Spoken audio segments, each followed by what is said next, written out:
Alright, well, we got a surprise for you this week. We're going to show you the other part of the vault. Come with me, Steve. This is the mini portion.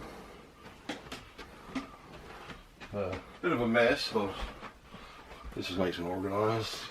It's our pop section. Well, part of it. Many pops here.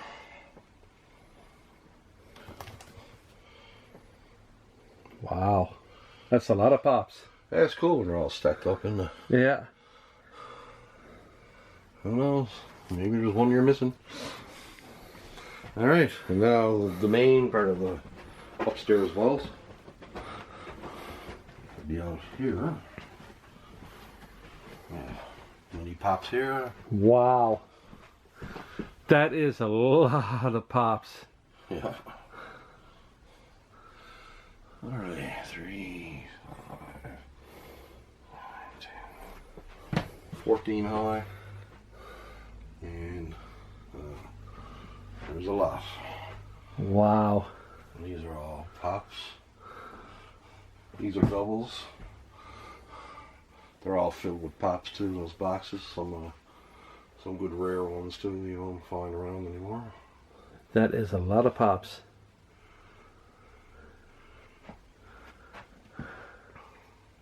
And even some big ones.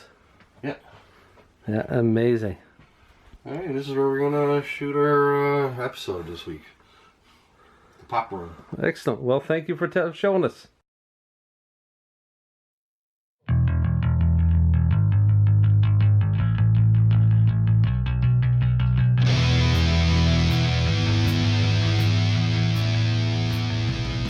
Alright, well, welcome to another episode of The Vault, where me and Steve sit at the round table and we talk about the most important thing in life, comic books. Woohoo!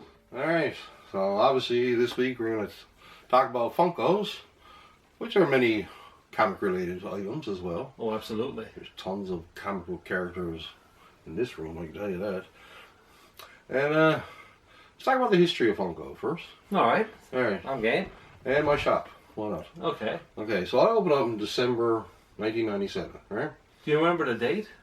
December 1st. December 1st, number Of course, one. that's what everyone knows. If you're going to open up, you open up on the 1st, right? And I learned a few things over the years, which I did not know at the time.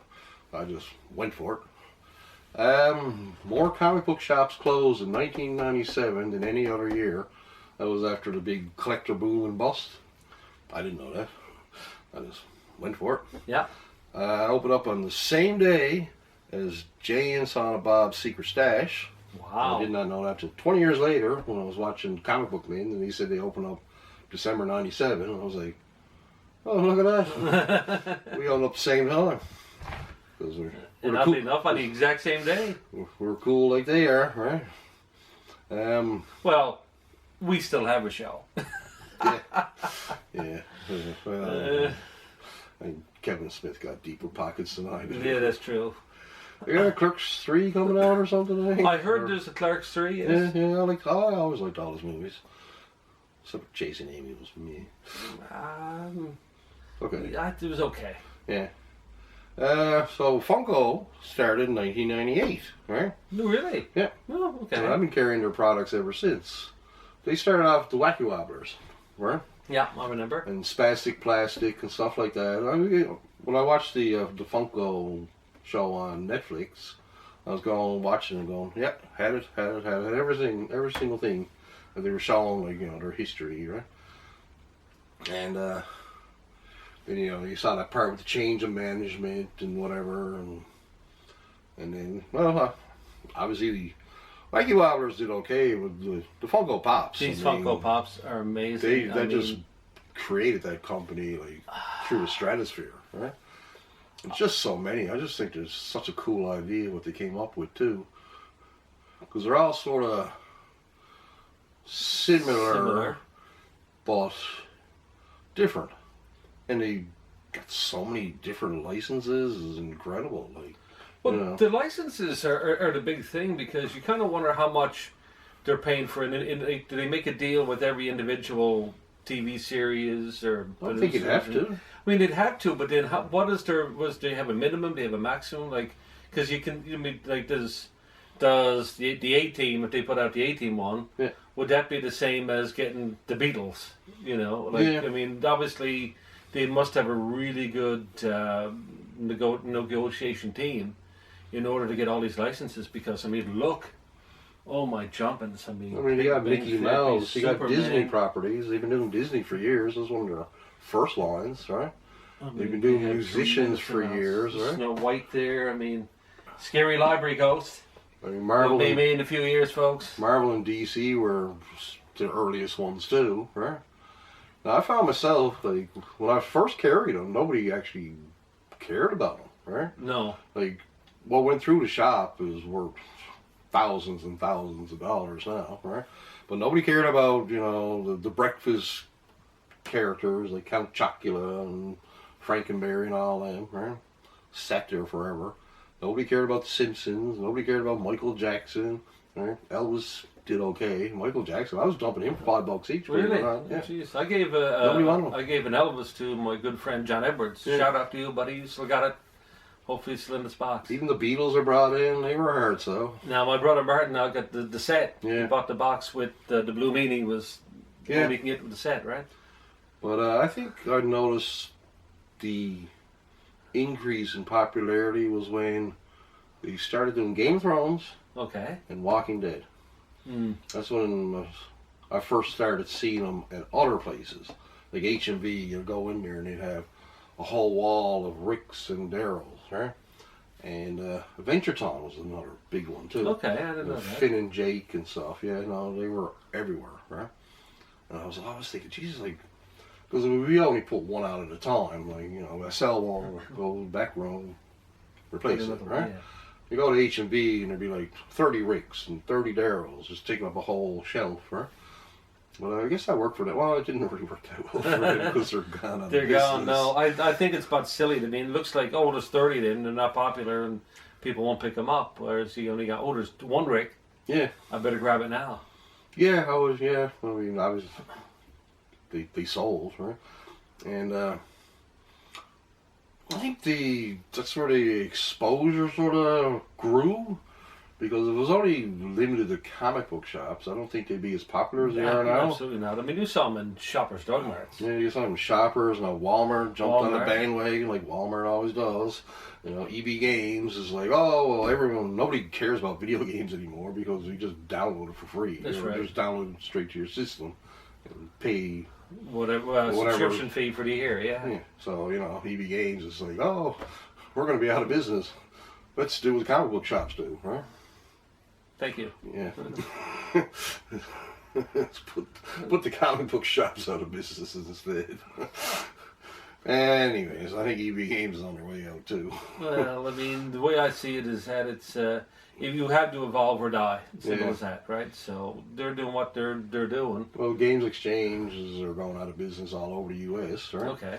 EB Games is the cousin. sister company, Yeah. right? Well, somehow they're hanging on.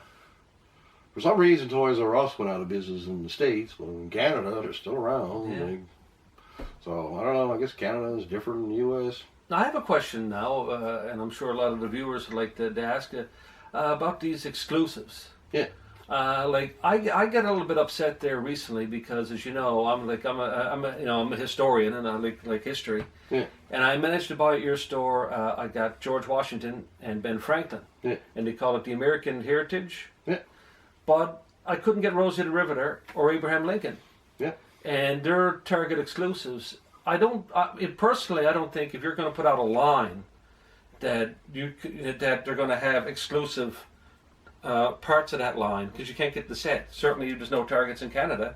How can I get Rosie Riveter without spending all this money? Yeah, you should have went to Target when they were here for a year. Well, It might still be open. did they have the exclusives? Yeah, sure. The Walmart and Toys R Us is here are usually junk too. Yeah. They get exclusives, but they don't show up here because I guess the managers are complete morons running places. Makes sense to me. Yeah. Well, I mean, people. It's just want slack and laziness as far as I'm concerned. But whatever. I don't run those businesses. Not yet, anyways. Well, Best Buy has exclusives too, And Also, Walgreens has exclusive. and I got something to say too about Spirit of Halloween, because Spirit of Halloween has Pop Funko exclusives as well, and they're not in the Spirit here in Newfoundland. No, because, again, people running it are morons. You know, They're slack, lazy, and pathetic. You know. That's all Well, I can say about them. That's your opinion. I don't know these people, but I would like to think that if it's an exclusive for your store, that you would get those exclusives in, because I would go and have a look at Spirit Halloween and pick up, the Pop Funko exclusive. Again, So how can I get a Rosie the Riveter? As a person who wants a Rosie the Riveter, do I have to spend all this money on eBay, or have to fly to America to get it? Yep. That's your choices. That's it. So. Yeah, well, look at the Comic-Con ones, right? Yeah. But see, Comic-Con wasn't. They were like, oh, we're putting out this one for Comic-Con. Yeah. Whereas this was a line like American Heritage, and I think that's what really upset me. Yeah. Because it was a line. It's like I can't complete the collection of all the line if two of them are exclusives. Well, I mean, all Walgreens got all the really good Marvel characters, right? Yeah, that's true. And it's going to rot at me, because, the cool Green Goblin and the cool Carnage and Venom and Punisher and whatnot. We got the crappy Punisher here, which nobody wanted, right? Yeah. But, as is.